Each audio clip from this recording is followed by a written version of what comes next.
Pilipinas naman. Ang tanong lang kasi ngayon dito, localize natin kung meron pa tayo dito sa Pangasinan.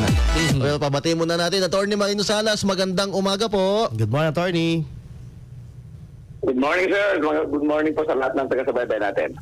Yes, sir. Pero bago kami punta dun sa na balita po tungkol dyan sa double registrants, kumustahin po muna namin na Attorney Salas itong paghahanda o for sure, handang-handa na ang Comelec Pangasinan dito sa ating magaganap na eleksyon sa October. Opo, actually po nakagawa na rin po kami ng mga project of precincts. At ngayon po ang nagkiki-coordinate na rin po kami sa mga ibang stakeholders, lalo na po sa DepEd, para naman po dun sa mga prospective po na magsaserve na mga electoral board members. Opo. At sa ngayon, sir, wala naman tayong inaasahan na mga adjustment o ano pa man na manggagaling sa central office po natin? So ngayon po, maayos na po lahat ng mga data at records namin, except na po kung yung nabanggit nyo kanina, yung sa mga lalabas pa po sa APIS namin. Meron po kasi kami tinatawag na APIS na makikita namin doon kung merong double or multiple registration po. Mayon po, tatanggalin po namin mayon. Which leads, nabanggit nyo na din po, ituloy ko na lang din po, Attorney, 400,000 sa buong Pilipinas, sabi ni Chairman Garcia. Mayroon po ba tayo dito sa Pangasinan? Ang makakaalam lang din po kasi nga na Sir Buds, yung aming ITD department. Dahil sila po yung magkakandak ng APIS. Yung pong APIS na sinasabi namin is automated fingerprint identification system. Kung saan po, anywhere, kaya sa Pilipinas magrehistro, makikita doon po kung 2 beses ka nagrehistro. Dahil yung pong biometrics mo lalabas doon sa aming database. Opo. Ang tanong dito, Attorney, wag naman sana na meron dito sa atin, although ako'y naniniwala na mababait naman mga botante sa Pangasinan. Ang tanong dito, kung mapatunayan, ano ba yung magiging outcome po nito? Masusus pa? Yung kanilang magiging sanction. Oo, may invalid ba yung kanilang pagboto? Ano po ba? Opo, pero karamihan po dyan, ganito po yan. Karamihan po dyan, mga good faith po yan. Yung iba po, ang alam nila, every election magre-rehistro. So, hindi na po, so, tingnan nyo po kung sa dami ng botante natin na 60 million plus, 400,000 lang po yan. So, buong Pilipinas po yan. Mostly po nakikita namin, kasi yung intentional po, alam na po nila na mahuhuli sila dahil makikita yun nga po biometrics nila nasa amin, na kinakapture namin, makikita at makikita namin. Yun lang po process po talaga ng identification through automated method. Yun po yung nagpapatagal. Dahil kada isang botante po, mga sirs, kailangan po namin ibanggayan doon sa 60 million na registered voter natin. Para makita namin, yung makina namin, of course, yung makina po is mga malalaking makina po ito, mga computer na ginagamit namin para po ma-identify kung sino po yung mga may double record. Lalong-lalo na po yung biometrics nga. Oo, mabuti na paliwanag nyo, Attorney, at least naliwanagan at nakita ng ating mga kababayan na nakikinig at nanonood ngayon kung gaano po katrabaho ang ginagawa po ng Comelec bago itong magaganap nating barangay elections.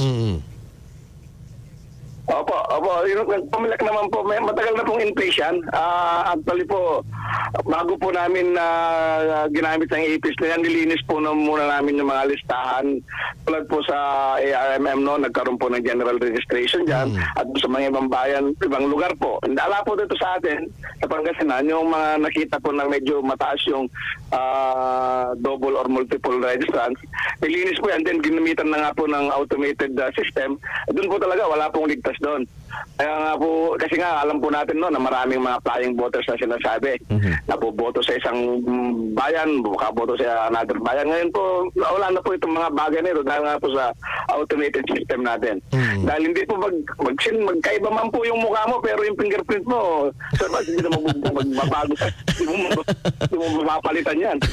Bigla ko nangiti doon sa, oo nga, alam namang magpalit-palit po siya yung butike na magpapalit ng buntot na.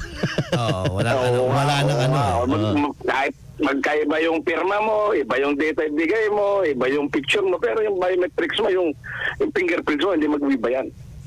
Okay. Attorney, more or less 5 months po bagong election. Kumusta po ugnayan po natin? Nabanggit nyo kanina. Pero sa hanay po ng PNP. Ang PNP naman po, anytime po yan. Ready po ang ating PNP. Continuous din po ang coordination natin sa kanila. Hindi lang po sa kanila, pati po AFP at mga intelligence body po. Including din po ang ating PIDEA. Dahil alam naman po natin na may mga Naputol, Idol Mark, itong ano natin na naman. Oo, sayang yung ano natin na may binabanggit si attorney, no? Oo.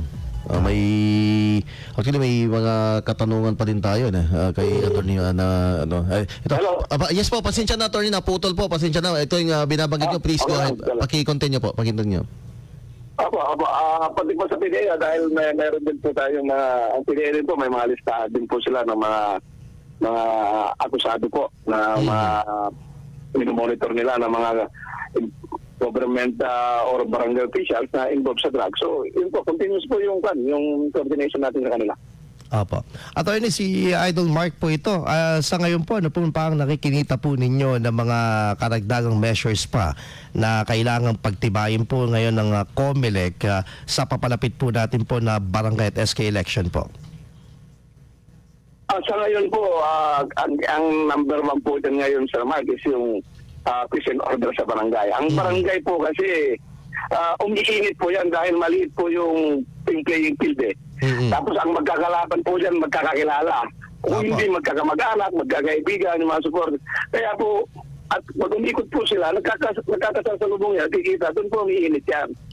And this election po, ang pagkakaiba po nito sa Mark, na barangay and SK election. Sa SK po, mayroon po tayong bagong batas, sa SK Reform Act, na meron na pong yung benepisyo po ng mga SK officials ngayon na may elect. Parehas na po, meron na rin po sila parang barangay na. Kaya we are expecting now na marami na po. Nakita po namin kasi sa registration, ang dami na nagpatala po na ng mga SK. Dahil nga po doon sa SK Reform Act na ang dami na nilang benepisyo. Hindi katulad nung nakaraan na walang tumatak ng SK, isa lang. Si chairman na, wala nang kagawad. Ngayon po, madami na. Dahil nga po doon sa SK Reform Act na meron na silang sariling budget, meron na silang sariling mga benepisyo na katulad po ng mga barangay officials. Okay.